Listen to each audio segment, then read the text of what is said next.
بسم اللہ الرحمن الرحیم ان الحمد للہ والصلاة والسلام علی من لا نبی بعد۔ عقیدہ ختم نبوت کے بارے میں 200 سے زائد احادیث مبارکہ مروی ہیں۔ ان میں سے 47ویں حدیث مبارکہ کو بیان کیا جا رہا ہے۔ یہ روایت مبارکہ المسند للامام احمد بن حنبل میں مروی ہے، جلد نمبر 5 ہے اور 6606 نمبر رقم الحدیث ہے۔ اس میں روایت مبارکہ میں لفظ ہے، نبی پاک صلی اللہ علیہ وسلم نے فرمایا، عبداللہ بن عمر رضی اللہ تعالیٰ فرماتے، خرج علینا رسول اللہ صلی اللہ علیہ وسلم یوماً کالمودع، کہ ہم پر رسول اللہ صلی اللہ علیہ وسلم ایک دن نکلے جیسے کوئی ایک آدمی رخصت کرنے والا ہو، کالمودع الوداع کہنے والا ہو۔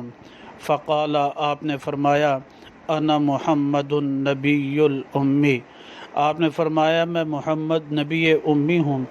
3 مرتبہ آپ نے ایسے ہی فرمایا، انا محمد النبی الامی، انا محمد النبی الامی۔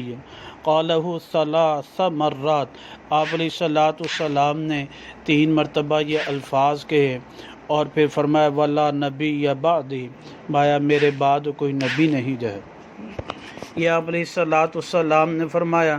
پھر اس حدیث مبارکہ میں آپ علیہ السلام نے اور بھی یہ الفاظ فرمایا، اوتیت فواتح الکلم وخواتمہ وجوامعہ، فرمایا مجھے فواتح الکلم، خواتم الکلم، جوامع الکلم کی صفت عطا فرمائے گی۔ وعلمت، اور میں جانتا ہوں، کم خزنۃ النار وحملۃ العرش، کتنے جہنم کے دروگے ہیں اور عرش کے اٹھانے والے ہیں۔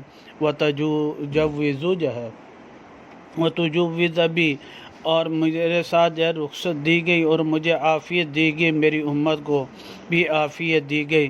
فاسمعوا، پس تم سنو، واطیعوا، تم اطاعت کرو، ما دمت فیکم، جب تک میں تم میں ہوں۔ فاذا ذہب بھی، پس جب مجھے لے لیا جائے، میں دنیا سے چلا جاؤں، فعلیکم بکتاب اللہ، پس تمہارے پر اللہ کی کتاب لازم ہے۔ احلوا حلالہ وحرموا حرامہ، تم اس کے حلال کو حلال سمجھو اور حرام کو حرام سمجھو جائے۔ اللہ سبحانہ و تعالیٰ صحیح سمجھ عمل کی توفیق نصیب فرمائے۔